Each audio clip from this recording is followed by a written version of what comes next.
देखो भैया, क्वेश्चन पढ़ लेना। इतने ml इतनी सांद्रता वाला सल्फ्यूरिक अम्ल है। इतने ml इतनी सांद्रता वाला क्या है? सल्फ्यूरिक अम्ल। तो मान के चलो कि ये लिया तुमने लगभग 20 ml, क्या लिया अपने? H2SO4, जिसकी सांद्रता कितनी है आपकी? 0.1। इसमें आपने मिलाया, किसको मिलाया बेटा? 0.2 NH4OH का। कितना ml मिलाया आपने? 30 ml आपने मिला दिया इसमें NH4OH। क्या मिला दिया आपने? NH4OH। ठीक। अब अगर आप इसको इसमें मिला देते हो तो मिलाने के बाद बन जाएगा मिश्रण। उस मिश्रण का क्या निकालना पड़ेगा? pH। क्या निकालना पड़ेगा? pH। आप देख पा रहे हैं कि ये क्षार है। ये क्या बेटा? क्षार। ये क्या आपका? क्षार। इसको मिलाना क्या है हम लोग? अम्ल में। क्षार कैसा है? दुर्बल। क्षार कैसा है? दुर्बल। उसमें मिलाना है प्रबल अम्ल। दुर्बल क्षार और प्रबल अम्ल से मिलकर बनेगा क्या बेटा? आपका एक नया विलयन, जो होगा आपका, जिसको हम लोग कहेंगे लवण का विलयन। ठीक है। तो ये क्षार है, मतलब अगर पीएच का सूत्र जो क्लास के अंदर बताया गया था, अगर आपको याद हो तो पीकेबी वाला सूत्र पीएच निकालने वाला। तो जब पीकेबी की बात होती है और बी मतलब हो गया यहाँ पे क्षार, तो क्षार के लिए क्या आएगा यहाँ पे? OH। क्षार के लिए क्या आएगा आपका? OH। तो POH बराबर होता है PKB प्लस में लॉग, ऊपर आएगी सांद्रता किसकी? लवण की। नीचे आएगी सांद्रता किसकी? क्षार की। ये सूत्र आप लोगों ने कॉपी में लिखा हुआ है। ठीक है। दुर्बल क्षार और प्रबल अम्ल से बने हुए मिश्रण का अगर क्या निकालना है? pH, तो वो क्षारीय होगा। वो कैसा होगा आपका? क्षारीय। और क्षारीय होगा तो क्षारीय विलयन का pH नहीं निकलेगा। क्या निकलेगा?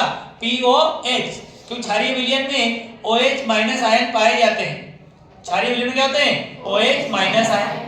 समझे आप लोग ने? आपने अम्ल और क्षार की परिभाषा पढ़ी है। जो विलयन में क्या देते हैं? OH, उन्हें कहते हैं हम लोग क्षार। इसलिए क्या निकलेगा आपका यहाँ पे? POH। तो POH बराबर क्या होगा? PKB प्लस लॉग लवण की सांद्रता बटे क्षार की सांद्रता। अब बेटा यहाँ पे जैसा हो रहा है उसको हम ध्यान देते हैं। अमोनियम हाइड्रोक्साइड में मिलाया गया सल्फ्यूरिक अम्ल, जिसको मिलाने से क्या बनेगा? तो यहां लिखना पड़ेगा 2। क्या लिखना पड़ेगा आपको? 2। ठीक है। जब अभिक्रिया 2 लिखेंगे तो ये बन जाएगा NH4 ट्वाइस, साथ में क्या बनेगा? SO4। ये बनेगा अमोनियम सल्फेट। क्या बनेगा? अमोनियम सल्फेट, जो क्या है आपका? लवण। और साथ में क्या बनेगा बेटा आपका? H2। साथ में क्या बनेगा? H2। अब मुझे जो दिया है, दिया क्या है? इस प्रकार से आपको दिया गया है। पहला विलयन का आयतन, पहले विलयन की मोलरता, दूसरे विलयन का आयतन, दूसरे विलयन की मोलरता। इसका मान दिया है 20, इसका मान दिया है 0.1, इसका मान दिया है 30, इसका मान दिया है 0.2। इन दोनों का गुणा करोगे तो मोल आ जाएंगे। क्या जाएंगे? मोल। इन दोनों गुणा करके आएगा आपका मोल। मोल कैसे आएगा? तो मोलरता बराबर होता है मोल बटे आयतन। आयतन का गुणा किससे हो जाएगा बेटा आपका? मोल से। बराबर में क्या आएगा? n होता है यहाँ पे मोल। n क्या होता है? मोल। तो मैं निकालूंगा इसके मोल और फिर बाद में इसके मोल। तो यहाँ पर इसका मल्टीप्लाई इससे किया तो 3 दूनी कितना हो गया? 60। 60 मतलब 6.0। तो इसके मोल कितने हो गए? 6। यह 20 से कम 20, 20 मतलब 2.0। इसके मोल कितने हो गए? 2। और उस समय इनके मोल कितने रहेंगे? 0। अभिक्रिया के प्रारंभ होने से पहले इन उधर उत्पाद के मोल की संख्या क्या रहेगी? 0। कब? जब t का मान क्या होगा? 0। अब यदि t का मान कितना हो गया? t के बराबर, अभिक्रिया चलेगी तो एक अभिकारक जिसकी मात्रा कम होगी, एक अभिकारक जिसके मोल क्या होंगे? कम, उसके मोल जब तक समाप्त नहीं होते जब तक अभिक्रिया चलेगी। जैसे इसके मोल क्या जाएंगे? 0, तो अभिक्रिया क्या जाएगी? अपने आप बंद। तो यहाँ पर इसके 2 मोल है, इसके कितने हैं? 6। जिसकी मात्रा कम होती है वो कहलाता है लिमिटिंग रिएजेंट। क्या कहलाता है? Limiting reagent. तो अभिक्रिया किस पे डिपेंड करेगी? सल्फ्यूरिक अम्ल पर। तो इसकी मात्रा 0 हो जाएगी और इसमें से मोल कम हो जाएंगे। कितने? 2 मोल कम होंगे।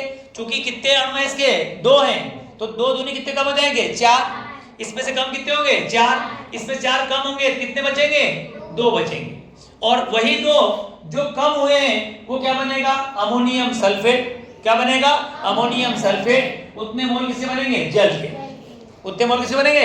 जल के। समझे आप लोग? तो यहाँ पर अभिक्रिया के बाद अभिक्रिया के बाद लवण के जो क्षार है उसके मोल कितने बचेंगे? 2, और जो लवण है उसके मोल भी कितने जाएंगे? 2। तो अब हम इस सूत्र में मान रखेंगे POH बराबर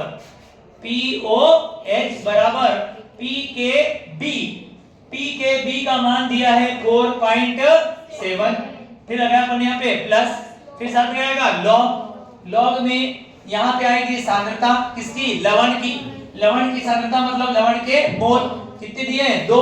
फिर आएगा क्षार की सांद्रता मतलब क्षार के मोल कितने? ये भी 2 से 2 क्या जाएगा? कट जाएगा। उत्तर कितना आएगा? 1। और log 1 का मान 0 होता है। log 1 का मान कितना होता है? 0। log 1 का मान कितना हो जाएगा? 0। तो इसका मतलब है कि तुम्हारा जो POH है वो कितना आ गया? 4.7। लेकिन हमने पीछे पढ़ा है pH और POH में संबंध, अगर याद हो तो pH प्लस POH को जोड़ने पर कितना आता है? 14। हमें निकालना किसका मान है? pH।